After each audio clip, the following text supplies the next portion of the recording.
I called a couple of companies locally to replace one of my faucets, and I was absolutely shocked to see how much they want to charge for it. It doesn't look that complicated if you really ask me, so I'm going to try to do it myself today. How hard can it be? Faucet has to come out. I don't have to clean off this stuff that my wife has over here, but I do have to clean everything that it's under. My wife has a lot of makeup. Maybe that's why they charge so much to replace the faucet. Most likely this is all the tools that I'm going to need. Silicone, some wrenches, one of these pliers, and of course you're going to need a hammer. You always need a hammer. There are two faucets over here. Turn the water off first. If these faucets don't work, there is a main access for the house. You could turn it off from there. This is a very cheap construction with plastic pipes. When you close these faucets, don't just go crazy on them, because you could see they're a little bit stuck. You don't want to break the pipe, so hold it with a wrench when you turn it. Put a wrench on it and then start turning it with a wrench on. 5/8 wrench. You could take these out. You could take all the connectors out. You could also remove this connector over here. This is for the drain plug. To remove the old faucet, they usually have a little plastic tab over here that you could turn with your hand. This is what holds it in place. Once these connectors removed, the faucet should come out. This is the part that you need the silicone, because this is the dummy that's going to cover everything. So I like to silicone this one so nothing gets under. So I'm going to put a layer of silicone over here. This one is going to go here. And this is very important. So when you crank up the faucet, it's all the instructions, but if you crank out the faucet, it doesn't crush the chrome piece. The silicone is in. This piece, put it on. There's another ring that it has to go on top. This one has a little seal. Same exact reason, so it doesn't leak inside. One at a time. The hole is too small to fit them both at the same time, so one at a time has to go through.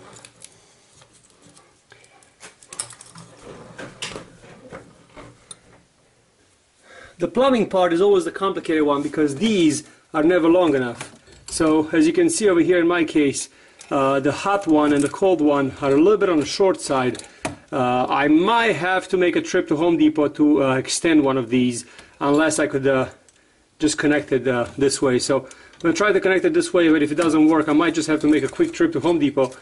I was able to connect the hose without going to Home Depot. They're a little bit on the tight side, but they will work. This pipe is flexible enough to move like about a ½ an inch up, enough to have this hose in the right place. The drain kit comes with all the pieces that you need. You have to remove the old one and install the new one. Might as well. It's nice and pretty on the top. Disconnect the P-trap from your original one, and then there's a little big nut over here. This should allow you to release the nut, and also there's a nut here in the back. Once you take this drain plug out, you could just spin this thing in here, and it should come out from this piece over here. So it should come out from that piece. That piece has to come out this way, and this piece has to go down. So they have to split basically in half. And there it is, it's coming out. This is the nastier part of the job. It's a little bit full of gunk and crap. It's time to install the new piece. It usually opens here from the top.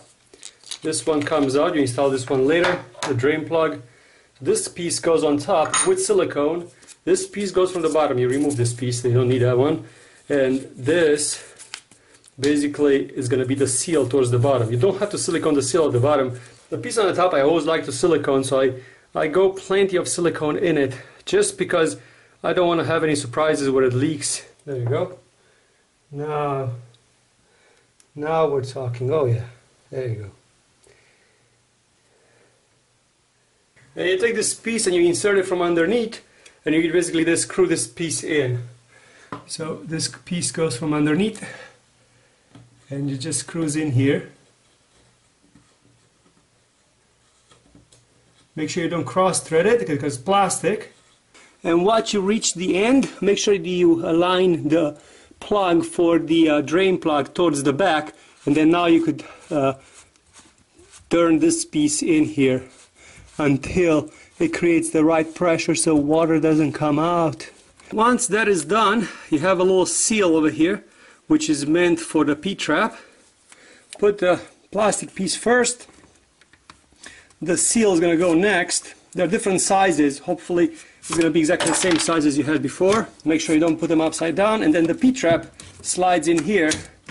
And this will basically compress that little seal on the P-trap so you don't have any leaks.